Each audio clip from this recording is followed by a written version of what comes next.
The White House press room buzzed with the usual excitement. It was a bright morning in Washington, D.C., and the air was thick with anticipation as reporters shuffled around, adjusting their notepads and preparing for what was sure to be a heated press conference. Karoline Leavitt, the White House press secretary, was about to step up to the podium. Her reputation had been growing rapidly, and today would be no different. Under President Donald Trump's administration, Karoline had become a formidable figure known for her sharp wit, unwavering loyalty, and relentless defense of the administration's policies. She had handled her fair share of tough questions, but with the announcement of the 145% tariffs on Chinese goods just days earlier, today's briefing was expected to bring a whole new level of intensity. The Trump administration had recently escalated its trade war with China, and Karoline was now tasked with defending the president's bold decision. This decision had sparked a wave of protests, confusion, and debates across the country, with both the media and the American public split over its potential consequences. Yet, for Karoline, it was just another day at the office. She was no stranger to controversy, and her resolve was unwavering. "Ladies and gentlemen, welcome," Karoline said as she approached the podium, a calm yet commanding presence in the room. The reporters settled into their seats, their eyes fixed on her as they waited for her to speak. She began the briefing with a short update on the administration's ongoing efforts to tackle the economic fallout from the pandemic and the recent announcement of new tariffs on China. As expected, the moment she mentioned China, the room went silent, every reporter ready to pounce on the controversial topic. And it wasn't long before the first question came, a sharp, pointed inquiry about the potential ramifications of the trade war. "Karoline," began a reporter from a prominent liberal news outlet, a woman in her early 30s with a well-pressed blouse and a stack of notes in front of her, "given that these tariffs are expected to cause significant harm to American consumers, especially with rising prices on everyday goods, how does the White House justify imposing these massive tariffs on China? Are you worried about the backlash from the American people?" The question was expected, and Karoline handled it with poise, explaining that the tariffs were a necessary step in holding China accountable for unfair trade practices and intellectual property theft.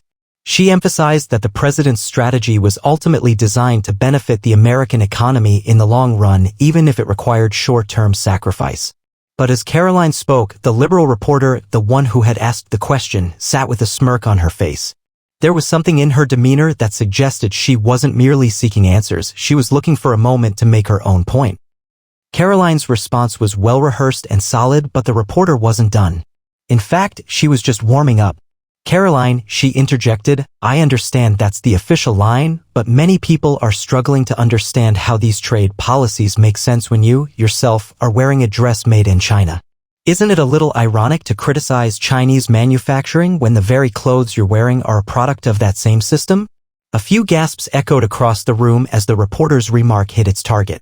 The tension in the room immediately shifted. It wasn't a policy question anymore, it was personal. Karoline paused for a moment, the question hanging in the air. The reporters could sense the tension building. They were all waiting for her to react. Some were already typing out their headlines in anticipation of what was to come. The liberal reporter, her smirk now wide and triumphant, leaned back in her chair. She had just fired the perfect shot. Karoline Leavitt had become the target, and it was clear she had been baited. Karoline, however, remained calm. She took a deep breath and slowly straightened her posture. Her fingers brushed the edges of the podium as she steadied herself. It was clear she wasn't about to let this pass without a response. "First of all," Karoline began, her voice steady, "I appreciate your concern about my wardrobe. However, I'm here to represent the president and his administration, and I'm focused on answering questions related to the policies we're implementing. As for my dress, I think it's worth noting that the American consumer is not going to benefit from politicians or reporters criticizing individuals for their choices of clothing when the real focus should be on the long-term interests of our economy." The reporters in the room murmured in approval. Karoline's response had been composed, dignified, yet there was something else in the way she spoke. Her words carried an edge that hinted at what was coming next. But the liberal reporter wasn't finished. She leaned forward, her voice dripping with sarcasm. "Oh, I'm sure the American people will be thrilled to know that you're putting their interests first while sporting a dress made in the very country your boss has labeled an economic adversary. It's just a bit of a bad look, don't you think?" The room fell silent again. The reporters were watching closely, waiting to see if Karoline would lose her composure. This was the moment that would define how the rest of the press conference would unfold. Karoline's face remained neutral, but her eyes narrowed ever so slightly. Her fingers gripped the podium tighter, her jaw tightening. It was clear she wasn't about to let this personal jab slide. Actually, she said, her voice now carrying an unmistakable force, the real issue here is not what I wear or where it's made, but the way we're allowing countries like China to dominate global trade and steal intellectual property from hardworking American innovators. The president's policy isn't about my wardrobe, it's about protecting the American worker. The liberal reporter's smile faltered as Karoline continued. But since we're on the topic of China, Karoline added, let's talk about the bigger picture. The tariffs are a strategic move. We're holding China accountable for years of unfair trade practices, and I'm proud to stand behind this policy. The real question here is whether or not you and your colleagues are ready to defend American interests or continue apologizing for a regime that has taken advantage of our country for decades. The room was silent.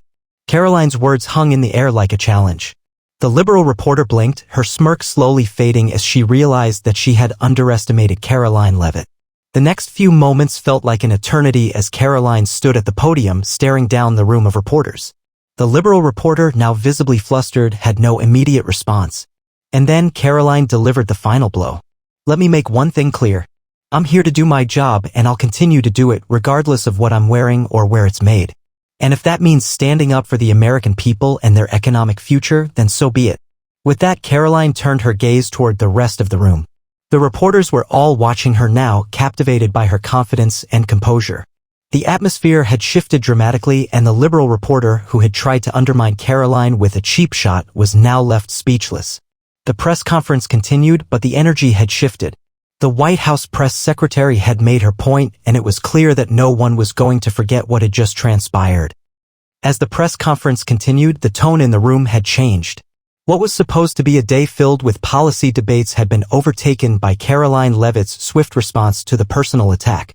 The liberal reporter who had tried to undercut her with the dress made in China jab sat back in her seat, clearly rattled. She scribbled something down on her notepad, but it was evident her confidence had been shaken. Karoline's poised defense of both the president's trade policies and her own position as press secretary had left the room in a stunned silence. It was rare for a moment of such intensity to arise from a simple press briefing. Yet here it was. The reporters in the room, while still focused on their jobs, were now mindful of the way Karoline had effortlessly turned the tables on her critic. But the impact of what had just happened was far from over. As soon as the press conference ended, the media quickly descended into a frenzy. News outlets across the political spectrum were buzzing about the exchange. For the liberal media, it was a moment of embarrassment for Karoline, a clumsy attempt to deflect, as some pundits put it. For conservative outlets, however, the moment was a victory, a triumphant defense of American interests led by a press secretary who wasn't afraid to stand her ground. Across social media, clips from the press briefing were being shared and reshared. The moment where Karoline had silenced the liberal reporter was everywhere, with people commenting, debating, and even mocking the reporter for her failed attempt to discredit the press secretary. Some conservative figures on Twitter were already turning the incident into a symbol of resistance to what they saw as the hypocritical liberal media. They began using the hashtag #DressMadeInAmerica with memes and gifs of Karoline standing tall at the podium, brushing off the attack. The message was clear: Karoline Leavitt was not someone who could be easily intimidated. Meanwhile, liberal voices were not so easily silenced. The reporter who had started the confrontation was now the subject of scrutiny. In a world where image was everything, her attempt to shame Karoline for her clothing choice, especially given the media's heightened focus on China and trade, had only served to backfire. Critics accused her of losing focus on the real issue at hand, the trade war and its implications for American workers. But behind the scenes, Karoline wasn't paying attention to the immediate fallout. She had a job to do, and she had done it well. She was back in her office shortly after the press conference, working alongside her team to prepare for the next day's briefing. While the media buzzed and social media exploded, Karoline remained focused on the task ahead. Her phone buzzed with several messages. Neelima, her best friend, had sent a message full of support. "You absolutely crushed it today. I couldn't be prouder. That reporter never saw it coming." Karoline smiled, appreciating the encouragement from someone who had always been there for her. Her assistant, a young and eager staffer named Emily, knocked on her office door. "Karoline, the president wants to speak with you about the next briefing," she said, stepping inside. Karoline nodded, brushing a strand of hair out of her face. Thanks, Emily. I'll be right there. As she left her office to meet with the president, her mind raced. The confrontation with the reporter had brought attention to the tariffs, but it also highlighted something deeper, the growing frustration among many Americans about the ongoing trade war with China. She knew that the administration's position on tariffs was contentious, and while today's moment might have been a personal victory, the long-term battle was far from over. As Karoline walked toward the Oval Office, she couldn't help but feel a sense of pride. In her mind, the exchange with the reporter had shown her true strength. She hadn't been swayed by a cheap shot designed to undermine her position. Instead, she had turned the narrative around, putting the focus back where it belonged, on the policies of the president and their impact on American workers. Inside the Oval Office, President Trump sat behind his desk, flipping through a set of briefing papers. He looked up as Karoline entered. "Karoline," he said with a grin, "I saw the press conference. You handled that like a pro. I knew you had it in you. I'm proud of you, kid." "Thank you, Mr. President," Karoline said, trying to mask the slight flush of pride she felt at his praise. "It's all about staying focused and keeping the American people's best interests at heart." President Trump leaned back in his chair, his fingers tapping on the desk as he considered her words. "That's the key, Karoline. The American people don't want to hear about all this nonsense from the press. They want results. And today, you showed them that we're not backing down on this trade war. China has been taking advantage of us for too long, and it's time we stood up to them." Karoline nodded, her mind already racing ahead to the next steps. "I've been getting a lot of questions about how these tariffs will impact prices. We might need to prepare for some backlash, especially when it comes to everyday consumer goods. It's going to take time for people to see the bigger picture." "That's the game, Karoline," Trump said, his tone more serious now. "We've got to be ready to ride this out. It's not going to be easy, but the end game is what matters. We're going to make America stronger, and no one can stand in our way. You did well today, keep it up." Karoline smiled, her resolve strengthened. "I'll keep pushing, Mr. President. We're going to make sure the American people understand that this isn't just about tariffs. It's about putting America first." The following days saw the story of Karoline Leavitt's press conference spread like wildfire. The media landscape was buzzing with commentary, and every time the subject of the trade war with China came up, the story of Karoline's confrontation with the liberal reporter seemed to surface again and again. The White House press secretary's reputation as a force to be reckoned with was solidified, but the story didn't end there. The trade war was intensifying, and so were the stakes. Karoline knew the upcoming week's press briefing would be crucial. With the tariffs already in place and President Trump making more public statements about standing firm against China, the pressure was on. She was determined to continue controlling the narrative and keeping the media's focus on the administration's goals rather than any personal attacks. But the liberal press was not about to let the issue go. The reporter who had thrown the dress made in China barb had become the subject of online criticism, but she wasn't backing down. In fact, she had just published an article criticizing Karoline's response, calling it a calculated deflection designed to avoid addressing the real economic consequences of the tariffs. The article, entitled "Karoline Leavitt and the Politics of Distraction," was causing quite a stir. The liberal media picked up on it quickly, and soon there was a backlash against Karoline's handling of the situation. Her critics called her out for turning a policy debate into a personal spectacle, making her seem more like an actress on a stage than a professional spokesperson for the president. As Karoline prepared for the next press briefing, she knew this would be a defining moment. She couldn't let her critics get away with undermining her. She needed to remain calm, but at the same time she had to be firm. It wasn't just about defending the president's policies anymore, it was about defending herself and proving to the public that she was more than just a pawn in the media game. The morning of the briefing arrived, and as Karoline made her way to the press room, she could feel the weight of the moment. This time, she wasn't just facing questions about tariffs. She was facing a direct challenge to her credibility, and she knew it. The room was packed with reporters, their eyes fixed on her as she took her place at the podium. There was an energy in the air, one of anticipation. Karoline had proven herself once already, but this was different. Today, she wasn't just going to defend the president, she was going to make it clear that she was here to stay, and no one, especially not the liberal media, could take that away from her. "Good afternoon, everyone," Karoline began, her voice steady and commanding. "Thank you for being here today." The questions started almost immediately, as expected. But this time, the atmosphere was tense. There was no small talk, no easy questions. The reporters were on edge, sensing that Karoline was in the hot seat. A reporter from the same liberal news outlet, the one who had asked about her dress during the last press conference, was the first to speak. She wasted no time. Karoline, she began, her tone sharp, I want to start by revisiting your response last week when I asked about the tariffs. You deflected my question by pointing out my concern over your wardrobe, yet you never actually answered how this administration justifies the enormous economic risks of the trade war with China. Are you going to address the facts today, or will we once again hear a defense of your fashion choices? The room was silent for a moment. The question was pointed, but Karoline wasn't rattled. She had been expecting this. She looked directly at the reporter and replied calmly, I'll be happy to address your question, but let me remind you that this press conference is about the president's policies, not my wardrobe. It's clear that some members of the media are more concerned with personal attacks than the real issues that matter to the American people. But I will answer your question as I always do. The tariffs are a strategic move to protect American workers and businesses from China's unfair trade practices. We've been clear about that, and the president is committed to holding China accountable. The American economy will be stronger for it in the long run. The reporter's face flushed slightly, but she wasn't about to back down. That's the same talking point we've heard time and time again, Karoline. What about the cost to American consumers? Don't you think they're going to bear the brunt of this trade war? We're already seeing higher prices on everyday goods. How do you justify that? Karoline's eyes narrowed slightly, but her tone remained even. It's important to understand that these tariffs are part of a broader strategy to rebalance trade between the U.S. and China.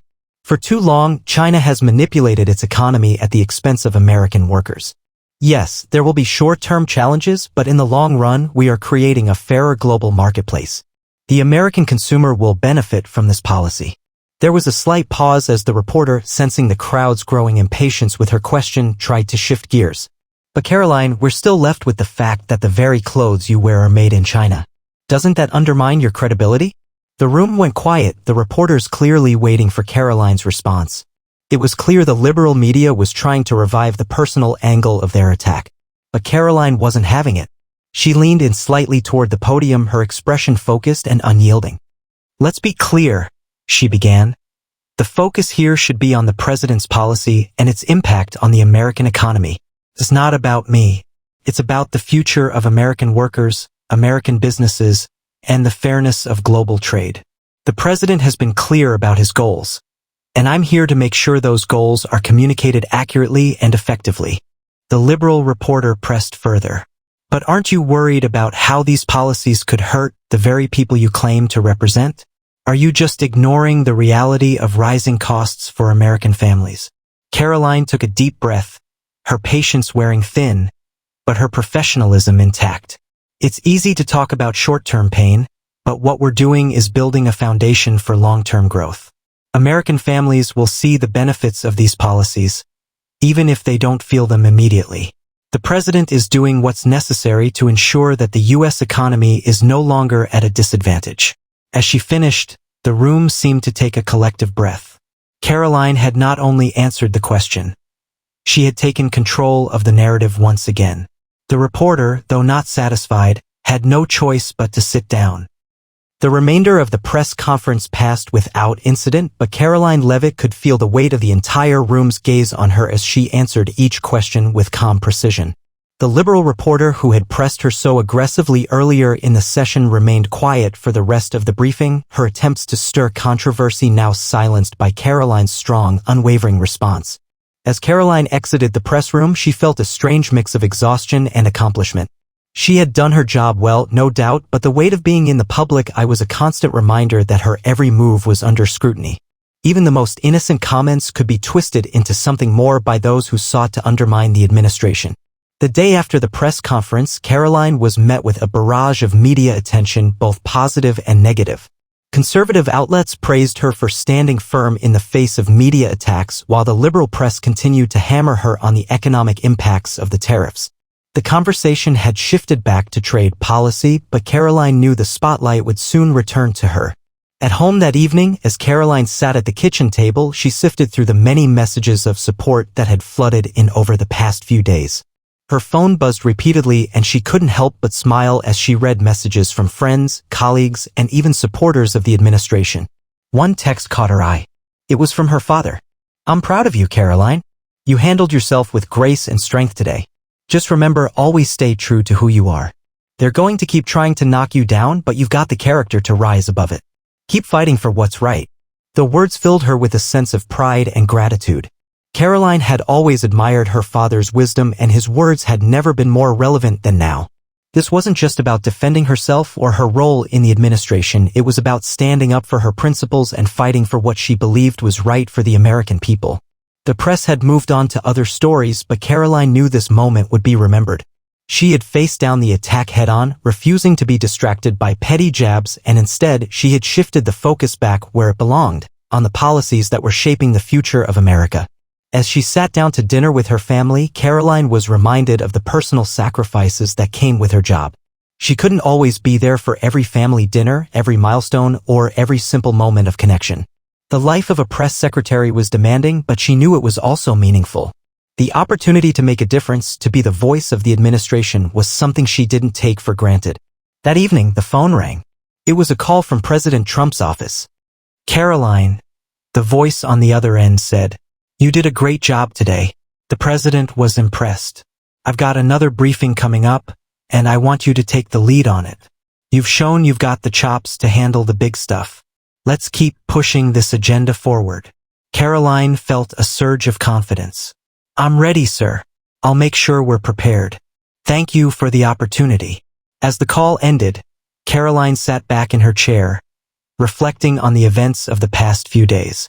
The liberal reporter had tried to use her wardrobe as a means to discredit her, but Karoline had turned that attack into a symbol of her unwavering commitment to the administration's goals. The trade war was not just about tariffs. It was about standing up to global unfairness and fighting for American workers, American businesses, and American jobs. And Karoline had no intention of backing down. The following week, Karoline took the lead on yet another high-stakes press briefing. This time, the topic was the continuation of the trade war with China and the mounting economic pressure it was placing on the U.S. economy. As the briefing began, Karoline felt the familiar surge of energy and determination. She was ready for whatever questions came her way, but she also knew this briefing would be different. The president had made bold statements about China and the future of the tariffs. This wasn't just about economic policy. It was about the president's vision for America's future, and Karoline was there to communicate that vision.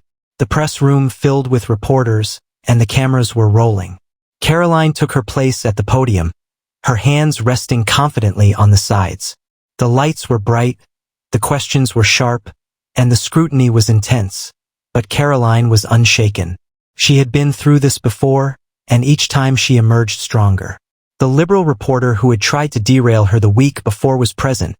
But today, Karoline wouldn't let her distract from the real story. As the first question came, Karoline delivered her prepared remarks, emphasizing the long-term benefits of the tariffs for American workers and businesses. She was resolute, her voice steady and strong, and the room responded with a mix of skepticism and admiration. After several questions, it was the same reporter again who launched into another round of criticism. "Karoline," the reporter began, her tone condescending, "you've talked about the long-term benefits of these tariffs, but what about the immediate pain Americans are feeling? How do you justify the cost of these policies?" Karoline smiled to herself, knowing exactly how to answer. "I understand the concerns, but as I've said before, the president's policies are designed to protect American interests. This isn't just about short-term relief, this is about ensuring that the American economy is in a position of strength moving forward. We're dealing with decades of trade imbalances, and it's going to take time to see the full results." The room fell silent as Karoline continued, not allowing any distractions to interrupt her flow. She was in control. After the briefing, the liberal reporter left the room without asking any further questions, her earlier criticisms now quieted. Karoline had once again succeeded in refocusing the conversation on the issues that mattered, and in doing so, she had proven that she was more than capable of handling whatever the press and the critics threw her way. The weeks following Karoline's remarkable performance at the press briefings saw her emerge as one of the most formidable figures in the administration. Her poise, strength, and unwavering commitment to President Trump's policies had earned her not only respect within the White House but also a fierce loyalty from the president's supporters. Karoline Leavitt was no longer just the White House press secretary, she had become a symbol of resilience and professionalism even in the face of relentless media attacks. The trade war with China continued to dominate the headlines, and while some pundits predicted the president's strategy would eventually falter, Karoline stood by the administration's approach. As the stakes grew higher, so did the intensity of the criticism. Yet Karoline refused to be swayed by the negativity, always returning to the central argument. This was about securing America's future, ensuring fair trade, and protecting American jobs. In the days following her successful press briefing, the conversation in the media began to shift. The liberal reporter who had mocked Karoline's dress had tried to reignite the personal attacks, but the public had moved on. Karoline had turned the moment into a powerful statement, showing that the liberal media's focus on trivial issues would not derail her or the administration's goals. The story of her wardrobe had been overshadowed by the clarity and conviction of her answers on the tariffs, and the narrative she had controlled remained focused on what truly mattered: the future of American workers and the strength of the U.S. economy. Karoline's popularity among conservative circles was growing, and her sharp responses in press briefings were lauded as a masterclass in handling the press. In private meetings, President Trump often praised her for her courage and composure under pressure. "Karoline, you did more than just defend yourself, you showed America what it means to stand up for what's right," the president told her in one of their regular strategy sessions. "The liberals think they can distract us with personal attacks, but you've shown them that we're not backing down. Keep it up." But Karoline knew that her work was far from over. The trade war was far from won, and the road ahead was filled with challenges. Her focus remained squarely on the task at hand, ensuring that the president's policies succeeded and that the American people saw the long-term benefits of standing firm against China's economic manipulation. As the weeks turned into months, Karoline found herself at the center of some of the most critical moments in the administration's dealings with China. The trade negotiations were tense, and President Trump's stance on tariffs remained unwavering. Karoline continued to act as the administration's spokesperson, carefully navigating the media landscape and ensuring that the narrative stayed focused on the larger picture. Then, one morning, Karoline received a call from her father, who had been following the progress of the trade talks closely. His voice was filled with pride. "Karoline, I'm hearing great things. Your hard work is paying off, and the American people are starting to see the results. You've become more than just a spokesperson, you've become a symbol of strength. You've turned the tables on those who thought they could undermine you. I couldn't be prouder." Karoline smiled, grateful for her father's unwavering support. It wasn't easy, but every step of the journey had been worth it. In the face of personal attacks, media mockery, and the ever-present pressure of being in the public eye, she had persevered.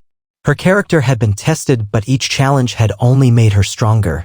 As the trade war with China continued to unfold, it became increasingly clear that President Trump's approach was having the desired effect. China's economy had started to show signs of strain, and the U.S. economy was beginning to recover from the long-standing trade imbalances. Karoline's role in shaping the message and ensuring that the administration's narrative remained clear had been instrumental in the success of the policy. But it wasn't just about the trade war anymore. Karoline had become a trusted voice in the administration, a strong and decisive leader who could handle any challenge that came her way. Her legacy as White House press secretary was being written with every press conference, every briefing, and every moment she stood up to the media. And so, as the months passed and the trade war began to wind down, Karoline knew that her work was far from over. The next chapter awaited, and she would continue to serve the American people with the same dedication, strength, and conviction that had defined her journey so far.